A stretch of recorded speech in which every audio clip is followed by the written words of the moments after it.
warahmatullahi wabarakatuh.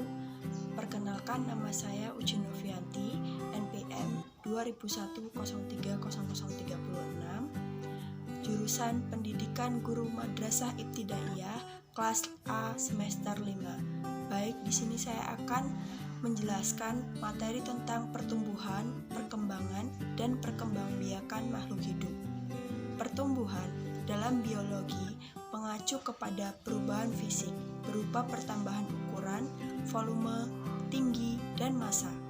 Ini terjadi karena selama dalam masa pertumbuhan, sel-sel dalam tubuh makhluk hidup bertambah banyak. Alhasil, jaringan-jaringan dan organ-organ dalam tubuh makhluk hidup pun ikut berubah semakin besar. Perubahan tubuh dalam pertumbuhan ini dapat diukur secara kuantitatif. Kita bisa mengukur tinggi dan berat badan kita menggunakan meteran dan timbangan badan. Pertumbuhan memiliki ciri yang sangat khas, yaitu bersifat irreversibel, alias tidak bisa balik lagi seperti semula. Contohnya bayi yang baru lahir, misalnya berukuran 45 cm dengan berat badan 3 kg.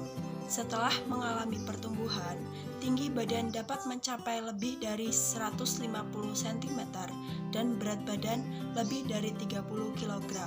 Perkembangan adalah proses menuju tercapainya kedewasaan. Pada pertumbuhan, perkembangan ditandai dengan munculnya bunga atau buah, sedangkan pada hewan dan manusia ditandai dengan kematangan organ reproduksi, sehingga siap untuk menghasilkan keturunan. Perkembangan juga menyebabkan perkembangan psikis dari usia bayi, anak-anak, dan menjadi dewasa. Berbeda dengan pertumbuhan, perkembangan tidak bisa dilihat dengan mata telanjang atau diukur dan ditimbang. A. Pertumbuhan dan perkembangan hewan.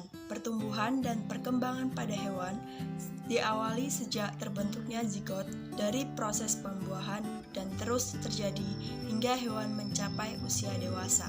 Dengan demikian, pertumbuhan dan perkembangan pada hewan dapat dibagi menjadi dua bagian, yaitu fase embrionik dan fase praembrionik. B. Pertumbuhan dan perkembangan tumbuhan. Dimulai sejak perkecambahan biji, kecambah, kemudian berkembang menjadi tumbuhan kecil yang sempurna. Setelah tumbuh hingga mencapai ukuran dan usia tertentu, tumbuhan akan berkembang membentuk bunga dan buah atau biji sebagai alat perkembangbiakannya. Pertumbuhan pada tumbuhan terjadi di daerah meristematis atau titik tumbuh, yaitu bagian yang mengandung jaringan meristem. Jaringan ini terletak di ujung batang, ujung akar, dan kambium. Aktivitas jaringan meristem yang terletak di ujung batang atau akar menghasilkan pola pertumbuhan yang berbeda bila dibandingkan dengan jaringan meristem di kambium. Oleh karena itu, pertumbuhan pada tumbuhan dapat dibedakan menjadi dua macam, yaitu pertumbuhan primer dan pertumbuhan sekunder. C. Faktor yang mempengaruhi pertumbuhan dan perkembangan. Pertumbuhan dan perkembangan makhluk hidup dipengaruhi oleh dua faktor, yakni faktor internal dan faktor eksternal. Faktor internal terdapat dalam tubuh kita sendiri. Faktor internal ada dua, yaitu gen dan hormon. Pertumbuhan dan perkembangan kita juga bisa dipengaruhi oleh faktor eksternal, alias faktor yang ada di sekitar kita. Salah satu faktor eksternal yang berpengaruh pada pertumbuhan dan perkembangan kita adalah makanan yang kita konsumsi. Selain makanan, keadaan lingkungan juga turut mempengaruhi pertumbuhan dan perkembangan makhluk hidup. Misalnya, pada tumbuhan, kondisi cahaya matahari di lingkungan tempatnya bertumbuh dan berkembang memiliki peranan yang sangat besar. Ini terjadi karena pertumbuhan membutuhkan cahaya matahari untuk melakukan fotosintesis. Pertumbuhan dan perkembangan dipengaruhi oleh berbagai faktor. Faktor-faktor tersebut dibedakan menjadi faktor dalam atau internal. A. Hormon. Hormon merupakan zat yang berfungsi mengendalikan berbagai fungsi di dalam tubuh. 1. Hormon pada tumbuhan.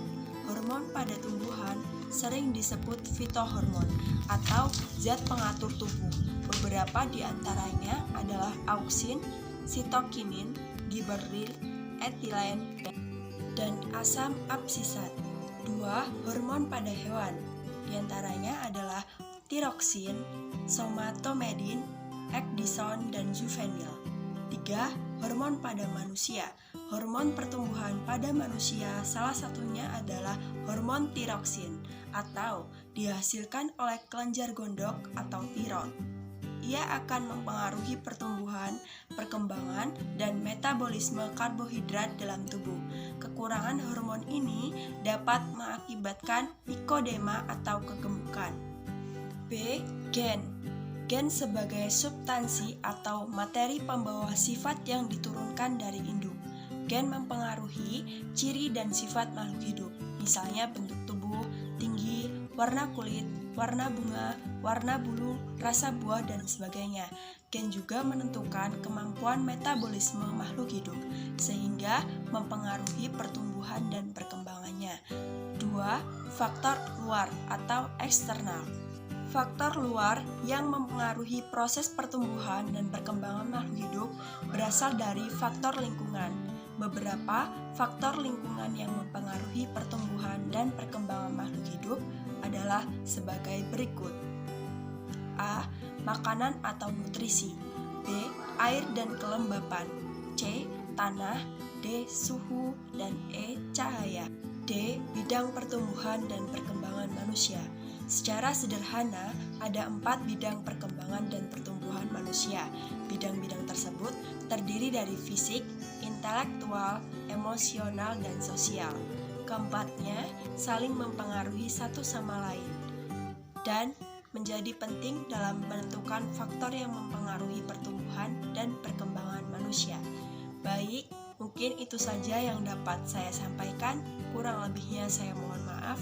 Saya akhiri, wabillahi taufiq wal hidayah.